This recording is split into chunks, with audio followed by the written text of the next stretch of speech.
excited about this new series. Now, let me tell you that this series might sound a little, but it's not. Trust me, you're going to really like this new series. Now, we're still tinkering with the setup in here. And that means that the PowerPoint right now is just showing on this big screen behind me. So I hope where you're sitting, you're able to see the big screen behind me. But I want to talk in this series about the biblical law and how it reflects the character of God. And I'm beyond myself excited. Now, in 1995, a classic movie came out. I don't understand why it got like 19 votes on Rotten Tomatoes, or 19%, because that's not very high. That's, in fact, a sign it was a flop. But this was no flop. This was a brilliant movie. I'm sure you've all seen it many times. Judge Dredd with Sylvester Stallone. The setting, Metropolis. The year 2080. Things are in crisis mode. But there's a cohort of law folks like Judge Dredd who are simultaneously the policeman or policewoman, the prosecutor, the judge, the jury, and the executioner, all rolled into one. So something's happening in Metropolis. Judge Dredd comes and he assesses it, tries it, finds him guilty, and whammo, takes care of the problem. Now, even though the movie may have been a commercial flop, for those uncritical eyes that don't understand the brilliance that is Stallone, there is a line that is just really, really famous in the movie, at least by me. It goes like this.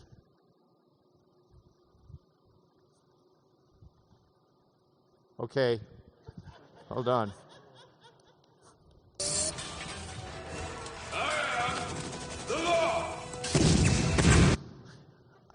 If you missed that, let me tell you what he said. I am the law. And he says it 3, 4, 5, 10 times in the movie. I am the law. Because in that movie, he's the law. He's the police officer. He's the prosecutor. He's the judge. He's the jury. He's the executioner. He decides what the law is. He enforces the law. Yeah, it was very efficient until the law turned on him and he was set up for a crime. And then Mr. I am the law becomes in trouble with the law. But he fights it. He says, I didn't do it. I couldn't do it. I am the law. Now, that is a vision in the future of what the law may seem like, but it's not that far from what we have in the past. You may be asking this question.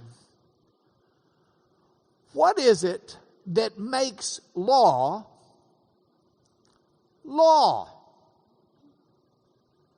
We lost this last week. Ruth Bader Ginsburg on the U.S. Supreme Court. And the U.S. Supreme Court is considered in American government the ultimate interpreter of law. Supreme Court's not supposed to make law. That's left up to the legislative branch. But the Supreme Court is to interpret the law as applied. So within the framework of that, this question is one that is a good question to be asked. What makes law law? We've seen Judge Dredd in the future. I want to go back to the past. King Charles II. Now his daddy, King Charles I, had been, let me put this into context. We're in the 1600s in England. America, 1776, Declaration of Independence. So go back over 100 years before that. In the 1600s, there was a big fight going on politically in England and Scotland.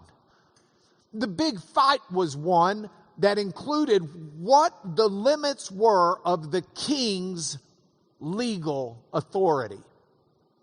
And King Charles I was fighting with Parliament because King Charles I said, I am the law. God made me king. I am the representative of God on earth, and what I say goes. Parliament had fuss with that. They raised their own army. They had kind of a civil war. King Charles I was executed, and his son fled into exile to mainland Europe. But after this parliament process went on for a dozen or so years, King Charles II comes back to assume the throne. Now, here's another picture of King Charles II. You'll see he's got almost a little kind of purpley color to him. And purple was a royal color. But if you see King Charles II, don't ever confuse him with a guy who looks a lot like him, a fellow named Ian Gillan. This is just not working good today. Okay, whoops, hold on. Here's King Charles. He comes into power.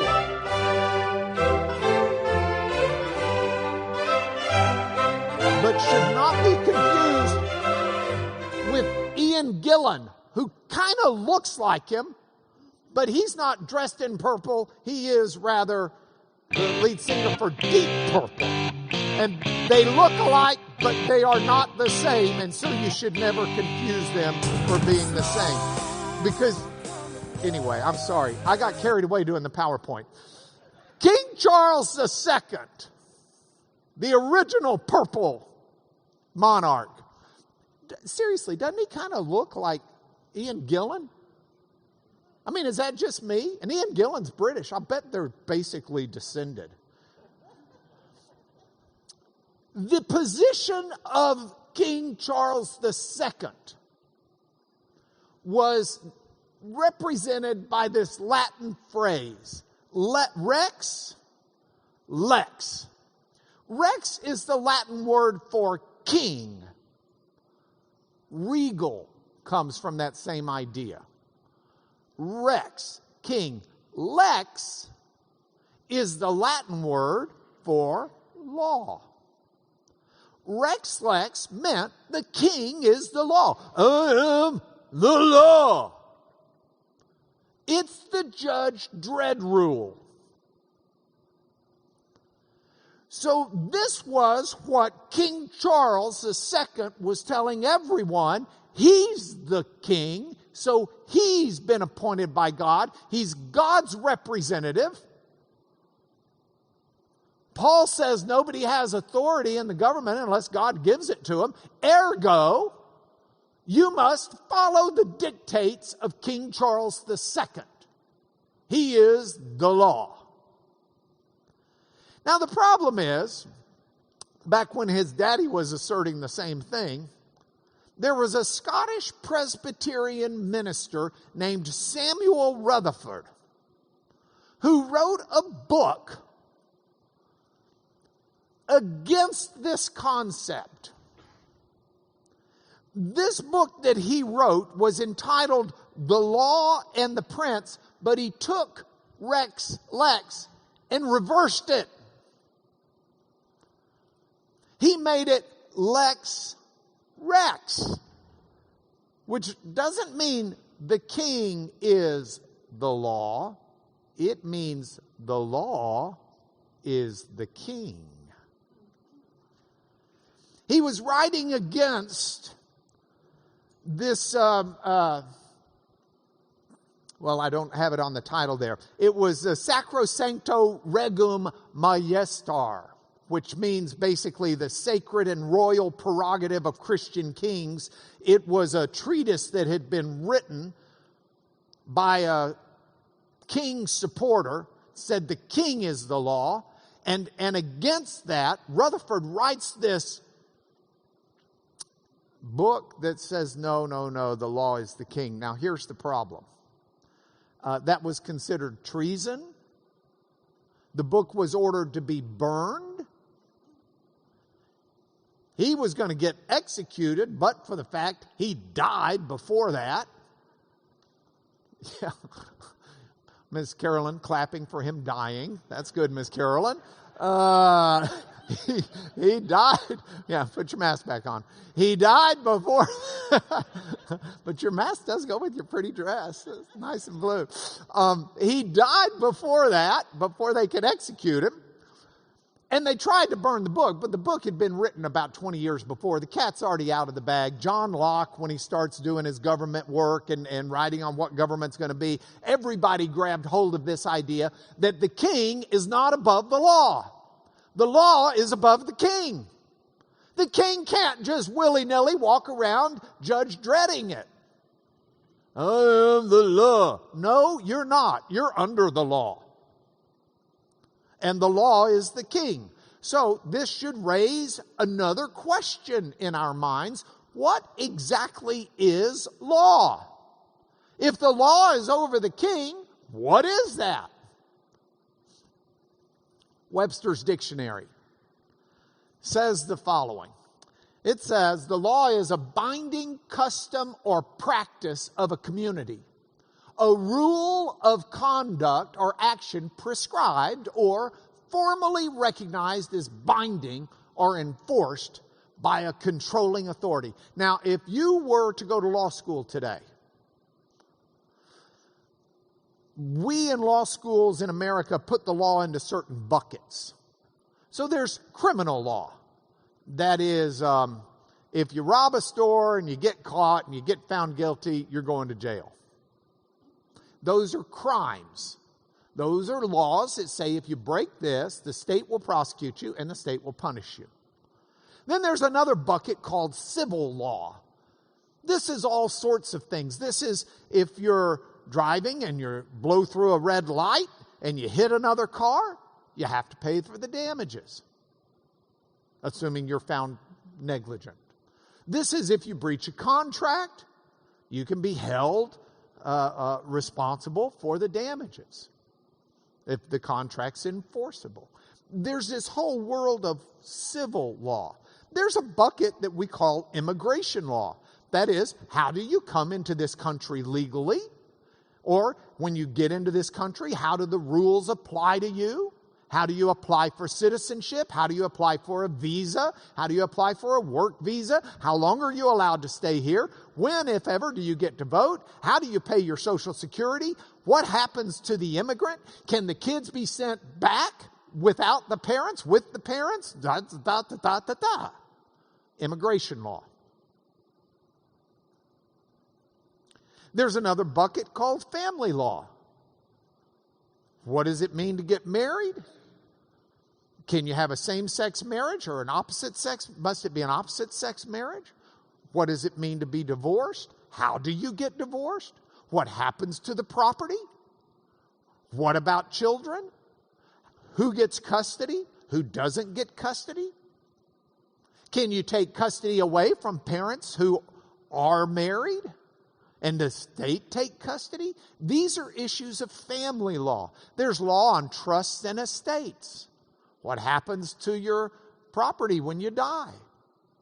So there are these buckets of law. But now, within the framework of this, as we introduce this series, I want to ask you this question. What about biblical law? When we talk about biblical law, what do we mean? Well, the reference is generally back to what happened on Mount Sinai and in the wilderness with Moses. In that, we get 5 books of Moses, they're called. The Pentateuch is another word from the Greek word penta, which means 5. Torah is another word that's used, the written Torah, for those 5 books. But that's Genesis, that's Exodus, Leviticus, Numbers, and Deuteronomy, the first 5 books. Those together form the written Torah. Torah is a Hebrew word. It means law or teaching. It's got a semantic range of meanings. But that is biblical law that's usually referred to. Now that includes the 10 Commandments. So now if we go back to our buckets of law, if we look at the biblical law in those books, especially the ones that, in a sense, speak more specifically about the laws, you have criminal law. You're told, hey, you do this, that happens. An eye for an eye, tooth for a tooth.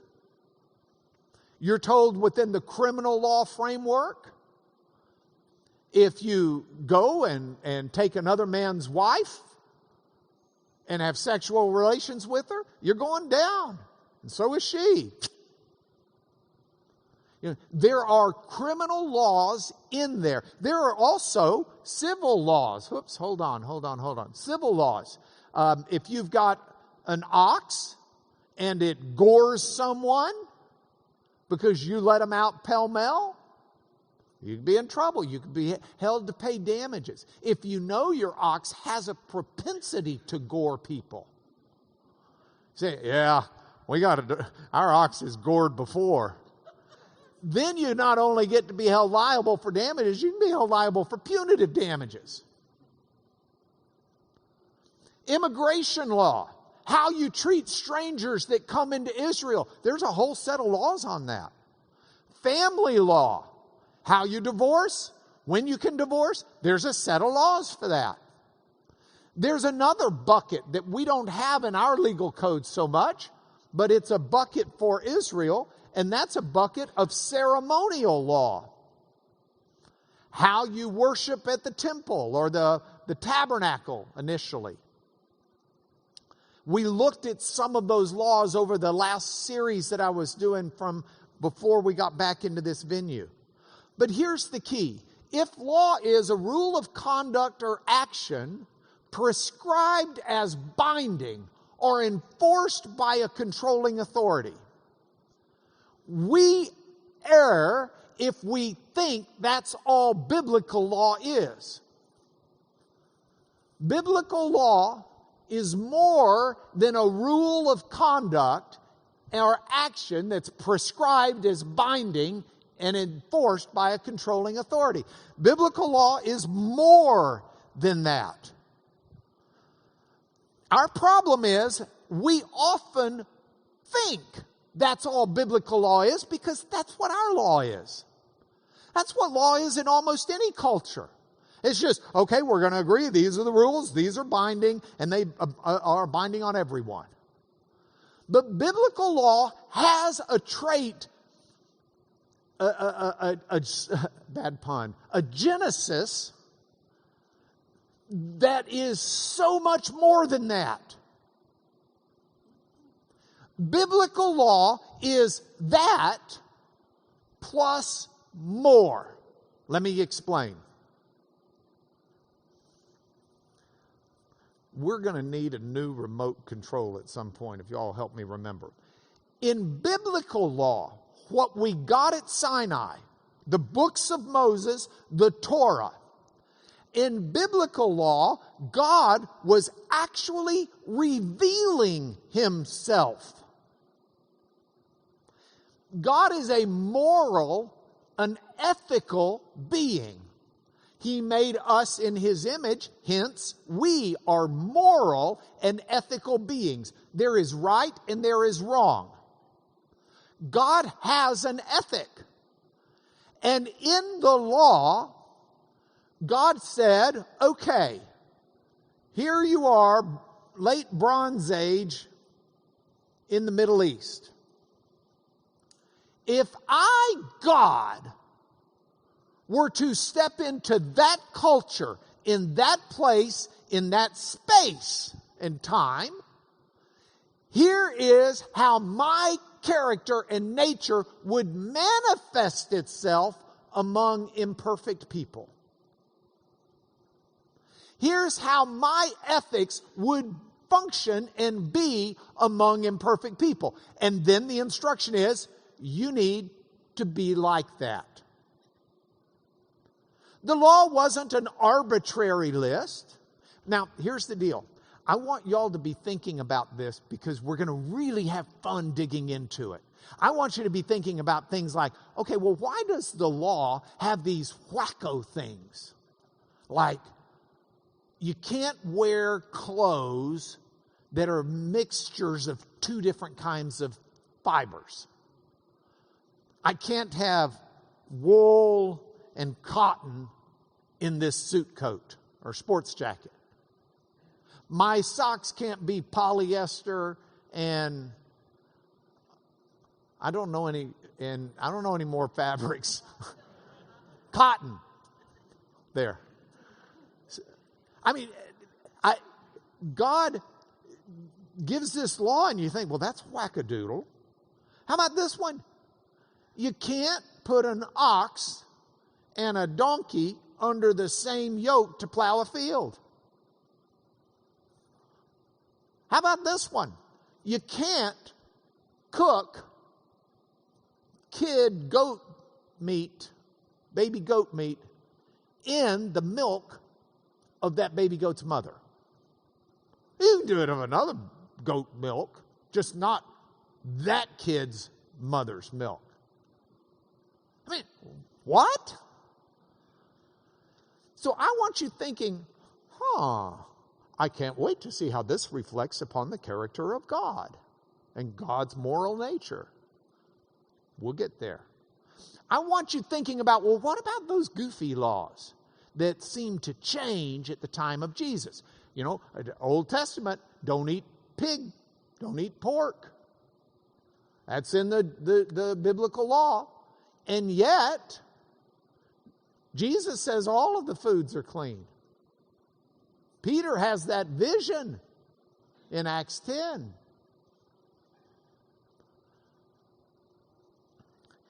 This is a problem for some people who've emailed me before and said, okay, one of the 10 commandments is to remember the Sabbath. Why don't we worship on the Sabbath? Why do we do it on Sunday? And some people say, well, the Old Testament law was nailed to the cross of Jesus. I grew up being taught that. So we don't do that anymore. Or let's minimize the Old Testament because we live in the New Testament. I was speaking at chapel at Truett McConnell University on Tuesday of last week. And one of their Bible professors who teaches Old Testament is fond of calling the Old Testament not the Old Testament because he says that makes it sound antiquated. So instead he calls it the Hebrew Scriptures. It's a great idea. The only drawback to that is it's not simply the Hebrew Scriptures. Those are Christian Scriptures too. And we've got to be real careful we're not these folks who say, the law, nailed to the cross, it's gone, doesn't apply anymore. It does. In some interesting ways maybe you've not thought of. So I want us to look at biblical law, hence my slide, but as I show up above, not simply as a set of do's and don'ts. I want us to look at it and understand it as a reflection of God's character. In the biblical law, God was revealing Himself in that culture and in that time to those people we know as the Israelites. They didn't have an understanding of who God was. He had to reveal Himself to them. I say he had to. Greg sent me a great email. Greg's usually over here. Greg, you're hiding. Oh, there you are. That's an act of grace that God did. I mean, God doesn't have to do anything for us. He doesn't even have to give a rip about us, but for the fact it's in his nature to, because he is a gracious God. And so in his grace, he reveals himself to Israel in the biblical law. And he says, here's the law. He says, I am the Lord your God. So you consecrate yourselves. You be holy because I'm holy. You follow these laws because I am holy. These are me. This is a revelation of who I am. This is an explanation of my morality. Holy, set apart, different than what you might think. Kadosh in Hebrew, holy, different than you might think, higher than you might think. More holy, devout, not common or profane. And so he calls them to be holy and set apart, to use holy language, not profane common language, to use holy lifestyle, not a profane and common lifestyle, to have holy sexuality, not a profane and common sexuality, to have holy everything because he's holy. Now that's what happened. The problem is, if we understand that in biblical law, God was revealing himself, what happened is, over time, the people forgot. The Israelites have this massive experience. Moses gives this dramatic interpretation and explanation of the law. And it lasts for a while with some of the people. But over time they forgot. And this is a real pity. Because Moses himself told the Israelites to lay up these words of mine in your heart, in your soul, your heart. The Hebrew word for heart that's where they thought you thought. That was your thinking organ. So lay up these words of mine in your brain. Get them in your head, in today's language. And in your soul, that's your essence of who you are. And bind them as a sign on your hand. I'm going to be talking in my video thoughts for the week this week on the significance of body references in Hebrew. And your hand is what you do. So yes, bind them as a sign on your hand, and Hasidic Jews and others will do that still today. But that has a deeper meaning than simply put it on your hand. It means bind them as an indicator of what you're doing with your life. Live this way. Put them as frontlets between your eyes doesn't simply mean show off what you got here, but it means see the world through this. Teach them to your children. Don't let this go away. Talking of them when you're sitting in your house, when you're walking by the way, when you lie down. Talking so important because most of the people didn't read and write. But talk about it. And then when Moses is dead, Joshua is told, the book of the law shall not depart from your mouth. The things you say. You'll meditate on it day and night, so you're careful to do what's written in it. That's so important because that's a reflection of God. That's your revelation of God. How many people say, I want to see God. I'll believe in him if I can see him. Well, God says, here's one place you're going to see me. At that day and in that age to those people. Now, you go through, you have the period of Judges. Some are good, some are bad, the allegiance of the people to the law. But ultimately, you get kings. You've got King Saul, you got King David, and you got King Solomon. Starts out, but doesn't finish too well.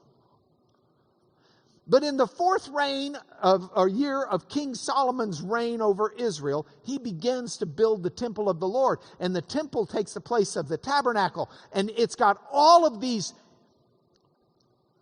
legal symbols of God.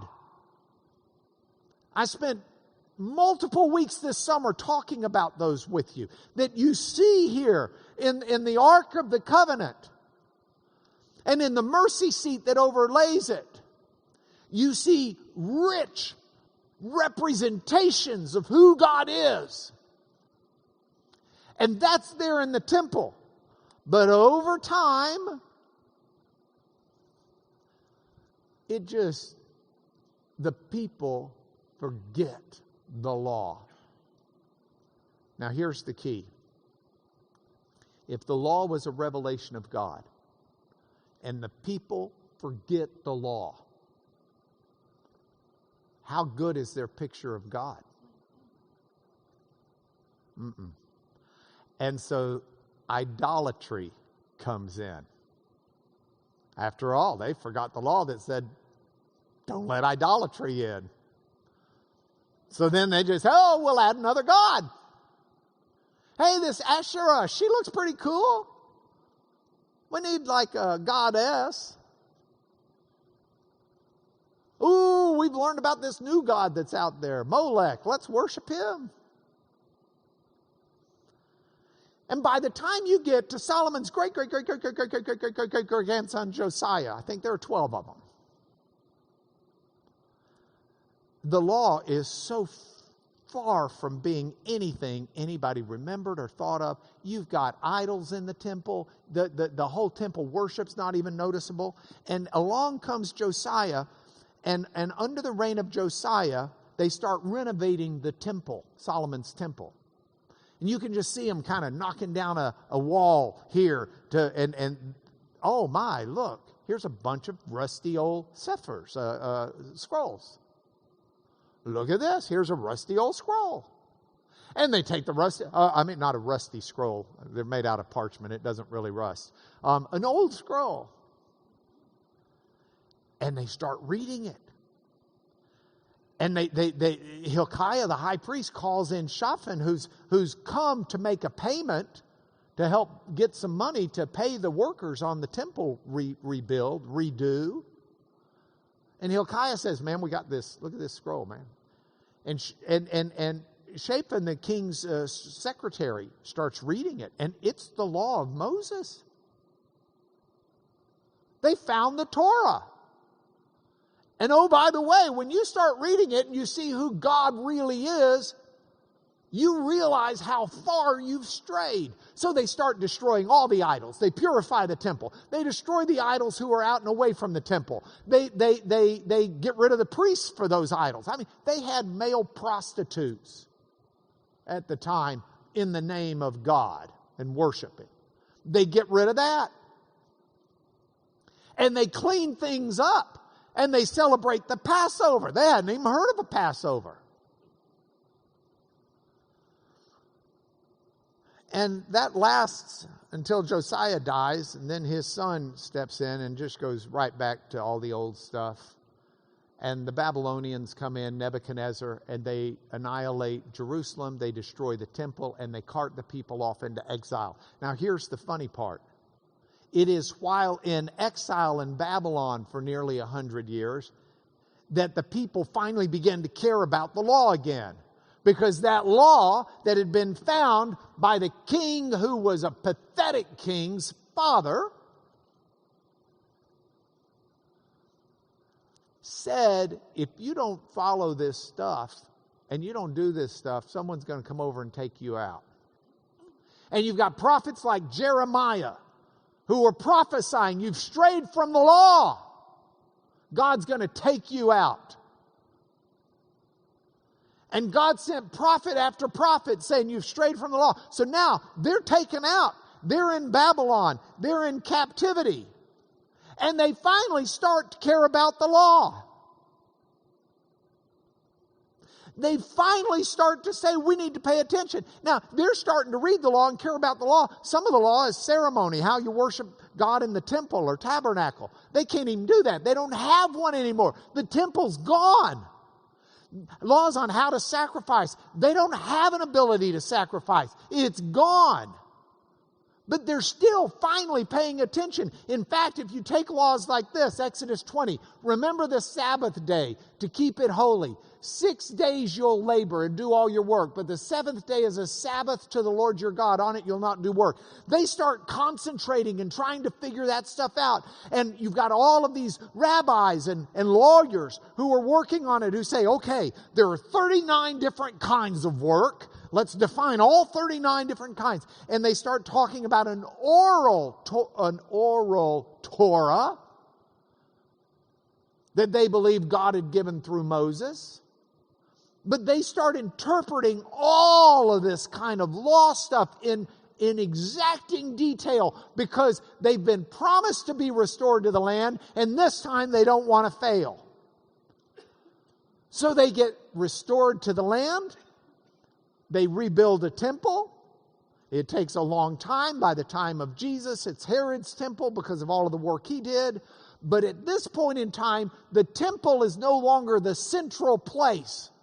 It is a central place of worship, but the center of Israel's faith, Judah's faith.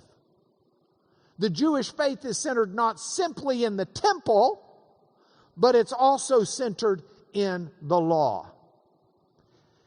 And we see this as Jesus comes onto the scene. So enter Jesus. And the law is such that the scribes and the Pharisees and the lawyers are always coming to Jesus and challenging him on the law. Remember the young lawyer that came to Jesus and says, okay, we've got the law, which is the most important of all of them. And Jesus says, the Shema, to love the Lord your God with all your heart, soul, and mind. And then Jesus adds, and there's a second one that's like the first. Love your neighbor as yourself. And the lawyer walks away and says, that's pretty good. Yeah, it's real good. Here's a lawyer. Did you know we've got in the New Testament a bunch of letters written by a lawyer? Paul was trained as a lawyer. So you got this lawyer named Paul. And he becomes the apostle to the Gentiles, as well as a teacher to the Jews. But Paul comes in, and Paul writes to the Corinthians, and in his book we call 2 Corinthians, he says, the law, as bright as it was had a ministry of death. The Torah had a ministry of death? What's he talking about? Well, the law itself, you can have all of that law that reveals the character of God. And do you know what it does for humans? Shows we don't measure up. The law can tell us what to do, but it doesn't give life. There's nowhere in the law that says if you do all of this, when you die, you're going to live eternally in the blessings of God. It's not in there. The law wasn't the source of eternal life. It had a ministry. It had a purpose. But it's one that comes from death, ultimately, or leads to death. And then Paul says in a letter to the Galatians, look at this. The law was a pedagogos. Pedagogos. Pi, alpha, iota, delta, alpha, gamma, omega, gamma, OS, Omicron, sigma. Pedagogos. And Bible translators have such a frustrating time figuring out how to translate that Greek word. Because we don't have an English word for it. So it gets translated guardian, gets translated tutor, gets translated teacher, gets translated a lot of different things. Can I tell you what it was? A pedagogos was someone in Greek life who was responsible for a young child. Okay, we've got two young gentlemen sitting right over there. What are your ages, gentlemen? 8, Not 9. Gotcha. Y'all are too old for a paidagogos.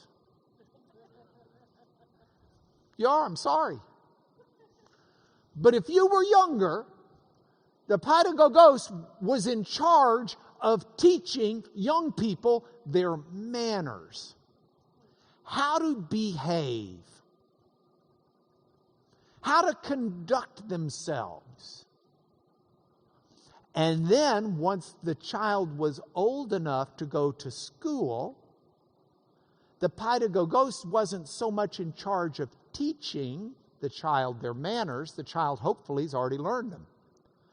But the paidagogos would walk the child to school so that they could learn. And then at the end of the school, pick the child up and walk the child home.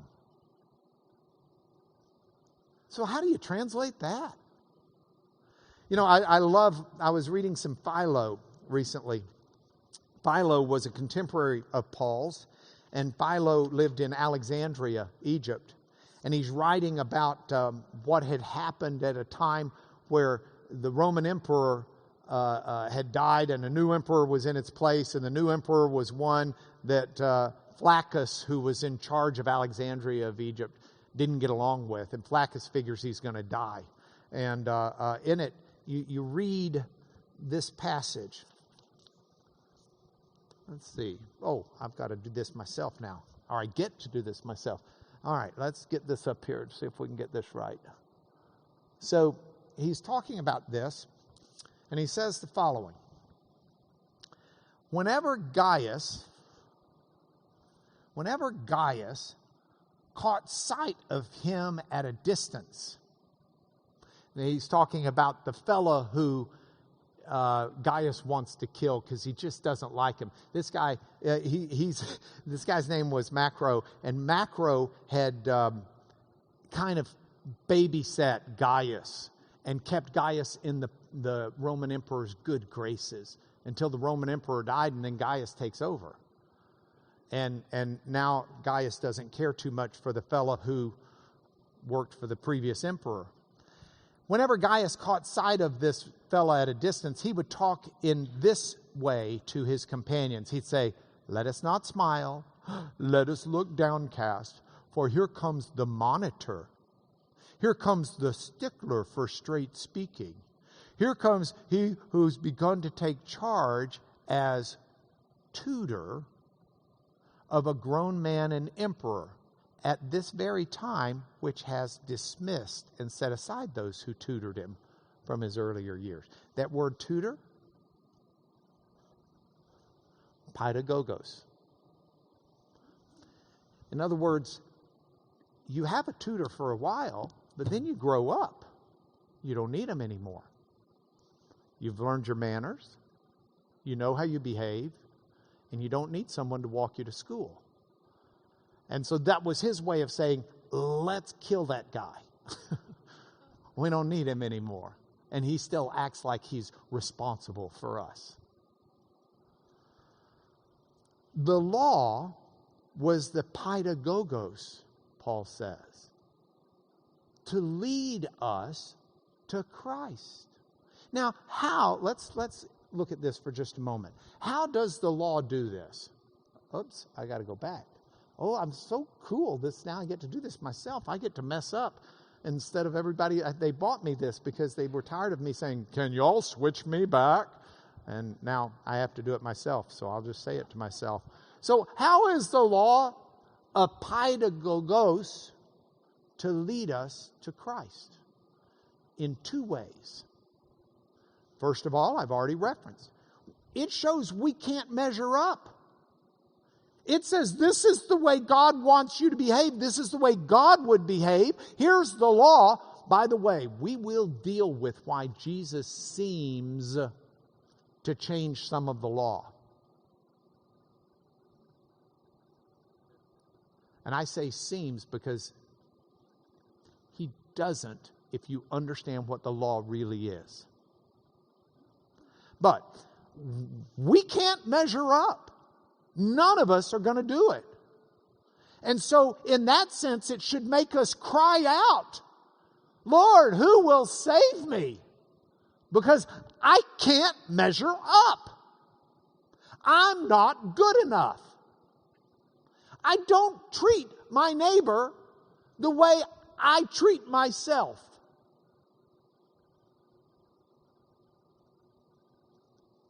I don't love the Lord my God with all of my heart.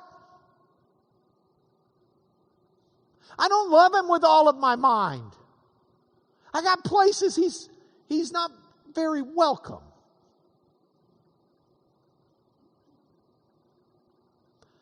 I'm not there. I need help. Okay? In that sense, the law is taking me to school, to Jesus, where I get my help. The law's taught me my manners, but in the process of teaching my manners, it's also taught me that I ain't very good at doing all of my manners. Sometimes I eat with my elbows on the table, and I need help.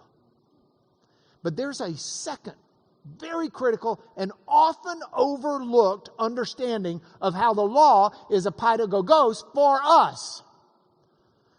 That second one is that Jesus fulfills that law perfectly. For all of my inability to do it, Jesus has the ability to do it. And so by setting up this standard, by explaining what the behavior of God is, it shows us, it leads us to Jesus, because He's the only one who's ever done it. He truly did love His neighbor as Himself. He truly did love the Lord with all of His heart, with all of His soul, with all of His mind, with all of His body. He gave His life up for His neighbor. He gave His life up in obedience to God. He would give you the shirt off His back. He took umbrage at the things that offended God.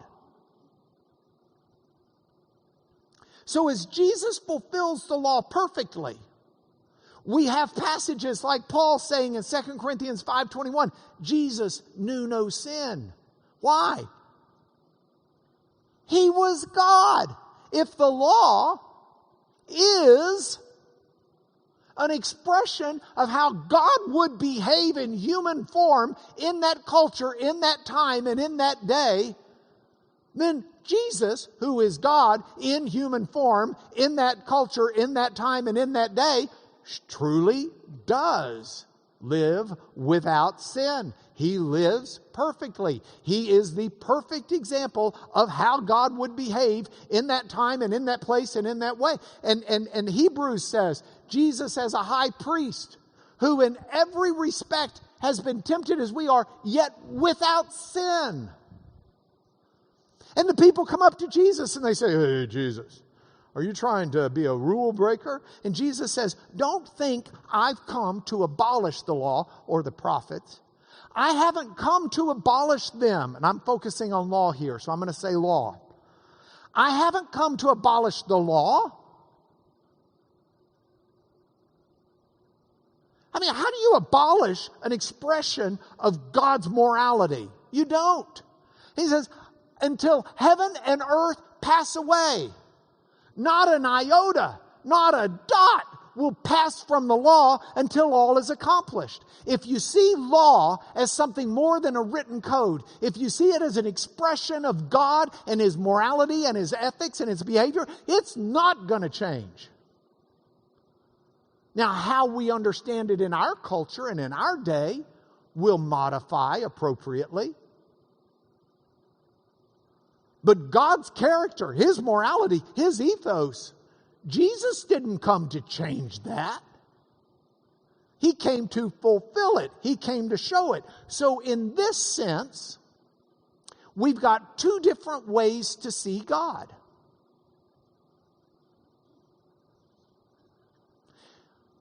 You can see God through the law.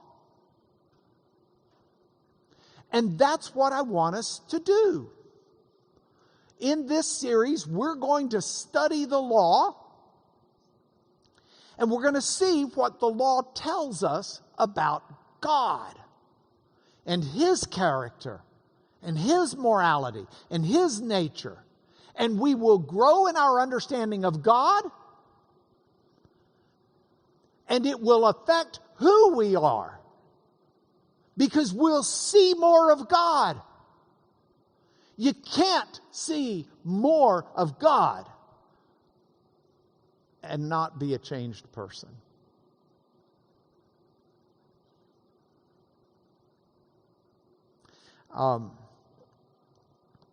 I've talked to a couple of people about teaching this series. The first idea to teach it came to me through conversations I was having with David Fleming, Pastor David, and he said, 28 years in ministry, years in seminary. Nobody's saying this. You need to be the voice out there saying this, because this is a side of God, a way to look at God that nobody's looking at right now, and we need to get it out there. And he's the one who challenged me to put it into a book. I talked to Pastor Stephen Trammell about it. Pastor Stephen said, this is great. We're going to start studying the 10 Commandments from the pulpit. What wonderful timing.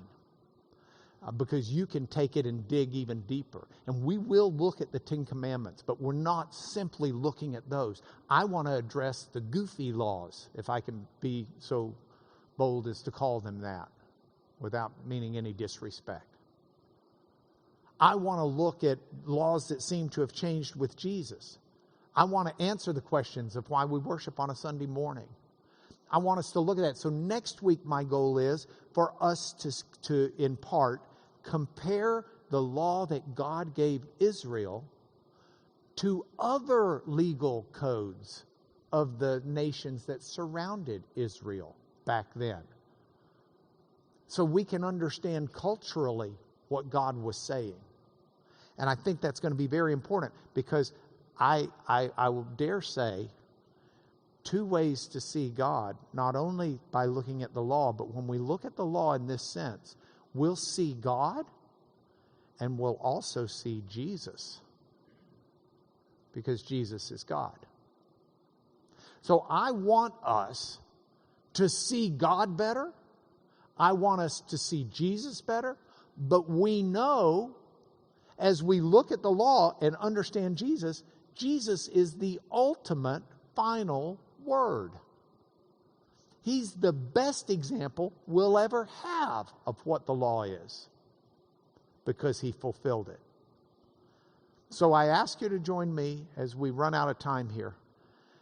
Join me in the prayer of Psalm 119:18, where the psalmist says to God, "Open my eyes, that I may behold wondrous things out of your law."